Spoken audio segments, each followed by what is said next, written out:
primera cosa que destacaría del proyecto en Aliñá, de Operación CO2 en Aliñá, es todo el aprendizaje que hemos realizado en los distintos tratamientos que hemos hecho en la montaña de Aliñá, que inicialmente no estaban previstos.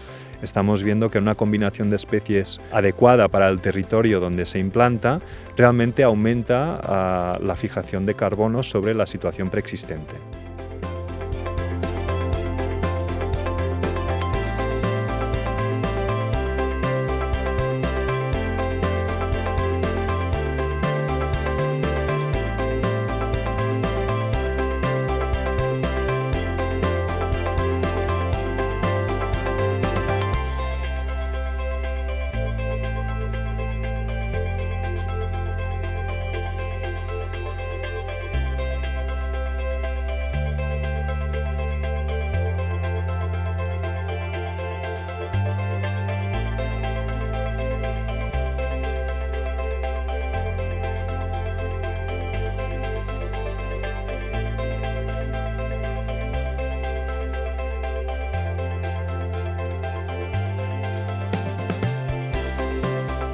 El objetivo inicial de la participación de la Fundación en este proyecto de fijación de carbono era sobre todo testar sobre el terreno la posibilidad de un manejo forestal, una gestión de la masa de bosque preexistente que pudiera favorecer la fijación de carbono. Aclarando de cierta manera, podemos aumentar el stock de carbono acumulado en la masa forestal. Cuando entramos, antes de actuar en la masa, partíamos de unas densidades entre 1.500 y 3.000 pies por hectárea. Una vez que se ha actuado, se adaptaron las densidades a los distintos rodales de actuación. Y ahora mismito, las existencias que tenemos están en los rodales de menor diámetro, los de color verde, entre 1.200 pies por hectárea, los azules o entre 800 pies por hectárea y los naranjas, que son los de mayor diámetro, unos 500 pies por hectárea. La situación real es que la posibilidad de comercializar luego estos créditos de carbono a día de hoy no es posible porque no existen unos estándares que consideren la situación o el funcionamiento de las masas forestales en un ambiente mediterráneo, donde el crecimiento está muy ligado a la disponibilidad de agua y donde una clara supone una reducción de carbono, evidentemente, porque se retira una cantidad de árboles y hasta que los árboles que quedan no crecen suficiente no se compensa esta retirada.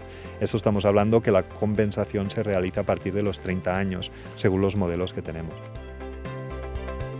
Desde nuestro punto de vista en la Fundación, estas pruebas agroforestales que estamos realizando tienen un impacto mucho más allá de la fijación de carbono y es la generación de puestos de trabajo. Uno de los objetivos principales de la Fundación en la montaña de Aliñá es asegurar que podemos generar actividad socioeconómica que mantenga población in situ, que será la población que luego hace una gestión de los recursos naturales de forma extensiva, ya sea con ganadería, ya sea con cultivos, ya sea con extracción forestal, y que a su vez mantienen la diversidad de hábitats, el mosaico de hábitats que va ligado a la biodiversidad tan rica que hay en Aliñá.